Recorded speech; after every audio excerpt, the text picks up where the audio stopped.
Приветствую вас, мои дорогие друзья, подписчики и гости моего канала. Сегодняшнее мое видео о том, как мы в Турции собираем, сушим и завариваем чай из уже сухих ягод шиповника.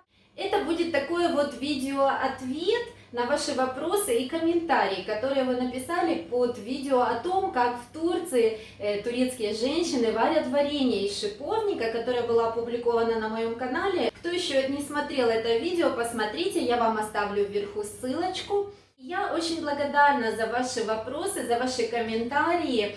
Мне написали с России, Украины, даже из Чечни. Там тоже есть, кстати, очень много шиповника. И сегодня, конечно же, я отвечу на ваши вопросы. Это не будет видео о том, как правильно заваривать шиповника, но это будет видео о том, как в Турции, как мои друзья, родные, близкие, соседи, мое турецкое окружение, как мы его употребляем, чтобы это было и полезно, и в то же самое время вкусно. Ну что ж, приступим. Друзья, сегодня я вам расскажу 3 способа, с помощью которых мы завариваем, настаиваем и употребляем сухие ягоды шиповника. Первый способ – это я настояла на водяной бане слегка измельченные ягоды сухого шиповника в стеклянном чайнике. Вот внизу у меня кипит вода, и на пару я вот так вот настояла где-то около часа. Вот такой вот получился чай, смотрите, какого он красивого цвета. Ну, конечно, так как ягоды были измельченные, то придется использовать ситечко. Вот я вам покажу, каким получился чай. Для того, чтобы сделать этот чай, я залила 4 столовых ложки слегка измельченных сухих ягод шиповника. Вот мои сухие ягоды, они вот так вот выглядят. Я не измельчала специально в блендере, я всего лишь навсего разрезала каждую ягодку на половинку, чтобы она открылась и быстрее отдала все свои полезные вещества, цвет и аромат. В Турции мы собираем шиповник в зависимости от региона, конечно, начиная где-то с конца августа и до ноября месяца. Хочу заметить, что в высокогорных регионах, то есть где-то уже выше, чем 800 метров над уровнем у моря, шиповник созревает намного позже, но он, кстати, имеет намного большее содержание витамина С. Видов шиповника очень много, где-то около 400 видов, а сортов и того больше, там десятки тысяч. Так что, конечно, от этого тоже зависит, сколько пользы вы получите от ваших уже засушенных ягод. Мы собираем шиповник в сухой солнечный день. Обязательно одевайте перчатки, потому что кусты очень колючие. И я первый раз, когда собирала, очень поранила себе руки. Многие думали, что на меня напала злая кошка, потому что все руки были поцарапаны. То есть куст не так-то просто отдает свои плоды.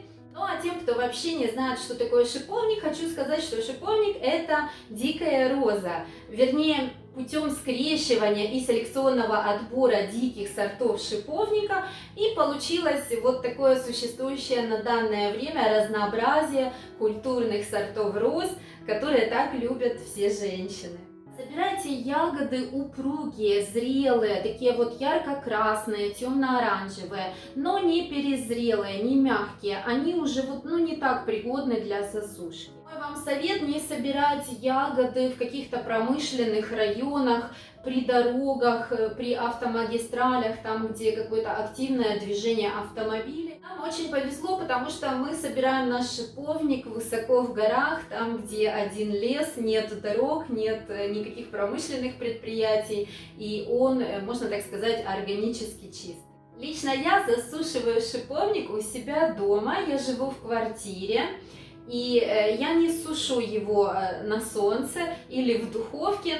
Считаю, что есть такая информация, наверное, это правда, что солнечные лучи, высокая температура все-таки уменьшает содержание витамина С, других полезных веществ. Я раскладываю ягоды в один слой на какой-то поверхности, я лично это делаю на столе, и под низ ложу не клеенку, а скатерть тканевую, то есть из ткани что-то должно быть, и тогда он хорошо засушивается. Но это, конечно, зависит от влажности в помещении, от температуры воздуха. У меня на это ушло неделю или где-то около 10 дней, вот ягоды стали сухими. Потом что я делаю? Сухие ягоды я складываю в стеклянные баночки, и они так хранятся в течение года. Можно даже хранить шиповник 2 года. Но мы стараемся за зиму выпивать весь засушенный шиповник. В этом году мне удалось засушить 3 килограмма сырой ягоды. Это не так много, но у меня маленькая семья, и я думаю, на зимний период нам этого будет достаточно, тем более, что у нас еще есть варенье из шиповника, откуда мы тоже будем получать дополнительные витамины и полезные вещества. Друзья, второй способ, по которому я употребляю сухие ягоды шиповника, это, как и многие, я завариваю его в термосе. То есть на ночь я, в зависимости, конечно, от того, какой объем термоса, я заливаю сухие ягоды горячей водой, не кипяченой, то есть не сразу кипятком, а немного нужно подождать. То есть это нужно делать во всех случаях, когда вы готовите чаи, настои, отвары, не заливайте сразу кипятком, немного подождите, то есть пару градусов, чтобы вода была не 100 градусов, то есть при температуре кипения 100 градусов, чтобы вода была не 100 градусов, а вот немного ниже, говорят, ну 80 градусов. У меня на кухне нету, допустим, каких-то приборов, с помощью которых я могу измерить температуру воды, но я жду, закипела водичка, я немного подождала, то есть сразу кипятком я не заливаю. И заливаю в термос на ночь, оставляю настаиваться. И утром сам настой шиповника, он остается еще теплым. Шиповник настаивается. То есть в чем отличие настоя и отвара? Настой не кипятится. То есть как вот мы залили в термос, допустим, закрыли крышечку и оставили на ночь. Утром проснулись, и я принимала настой шиповника на голодный желудок до завтрака. Смотрите, конечно, у многих могут быть противопоказания. Это зависит от вашего желудочно-кишечного тракта, от ваших каких-то заболеваний хронических, то есть нужно консультироваться с доктором. Но я хочу сказать, что я принимала на голодный желудок до завтрака настой как желчегонное. Этот настой шиповника очень хорошо тем, кто желает сбросить вес, то есть на пару килограмм похудеть, помогает работе желудочно-кишечного тракта и, конечно же, очень хорошо улучшает показатель крови, ну и витамин С. То есть настолько, насколько сохраняется он, потому что все-таки мы ягоду засушиваем, мы ягоду заливаем горячей водой, стараемся не кипятить. Настой я использовала, можно так сказать, в профилактических целях. Перед едой я принимала его 2 раза в день, то есть перед завтраком и перед ужином. Но это вы можете делать как вам угодно. Можно его принимать даже 3 раза в день, независимо от приема пищи. Такой настой укрепит ваш иммунитет. То есть, употребляя такой настой не на постоянной основе, конечно, это нужно делать, допустим, месяц вы пропили этот настой и делаете перерыв, потом можете еще пропить месяц. Такая вот профилактика укрепит ваш иммунитет, и вы будете более вооружены в зимнее время. Ну и третий способ, о котором бы я хотела бы вам рассказать, это мы просто пьем чай. Чай мы пьем не только с одного шиповника, а мы завариваем сразу несколько трав вместе. И это мы делаем, в принципе, на постоянной основе.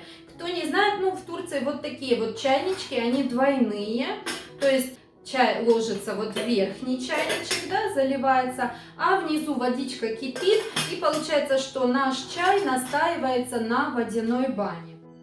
Чаще всего, что мы употребляем, это липу. Что я хочу сказать, ну, я никогда не меряю ложками, я всегда делаю, как-то вот ложу на глаз, но стараюсь вот так вот меряю я ладошкой.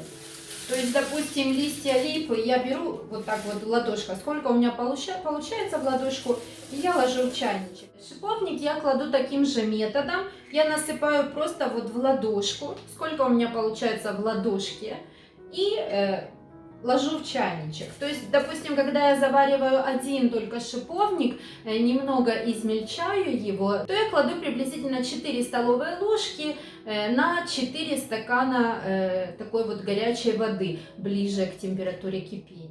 А когда мы завариваем чай просто для того, чтобы попить чай, я не придерживаюсь каких-то особых подсчетов, сколько ложек или сколько ягод. То есть я делаю все приблизительно на глаз. И еще мы используем, в Турции это называется кикик, на русском это чабрец. Такой чай достаточно настоять на паровой бане минут 15-20, и уже можно его употреблять. Ну и также хочу вам сказать, что такой чай, после того, как мы выпьем его, мы заливаем еще раз. То есть его можно заливать 2-3 раза. Ну что ж, друзья, мой чай в турецком чайнике заварился, прошло 15-20 минут. И я хочу вам показать его цвет. Конечно, в составе присутствует липа и тимьян или чабрец, по-турецки кикик. Он не такого темного цвета, то есть так как здесь не один только шиповник, шиповник дает более темнее цвет. Смотрите, вот этот чай, который я вам показывала в начале видео, который я заварила за час до того, как начала снимать видео. То есть прошло, ну, уже где-то часа 2-3, вот он еще более настоялся. Ну что ж, друзья, вот такие вот 3 способа, с помощью которых мы завариваем, настаиваем и употребляем сухие ягоды шиповника. Вы можете выбрать любой, который подходит именно для вас, но я считаю, что самое главное это получать удовольствие, потому что ягода шиповника, она очень вкусная, ну и, конечно, очень полезная, о ее пользе создано уже очень много видеороликов, очень много информации есть. Ну, а также хотела бы вам еще кое-что сказать. Если вам интересна информация о чабреце, который я положила в состав этого сборного чая, чабрец это еще и тимьян. Моя свекровь собирает его в деревне высокогорной такой местности. И это еще приправа, которая очень широко используется в турецкой кухне. Но эта травка, она имеет вот такие вот полезные свойства, она очень помогает при бронхитах, при кашлях, при болях в горле.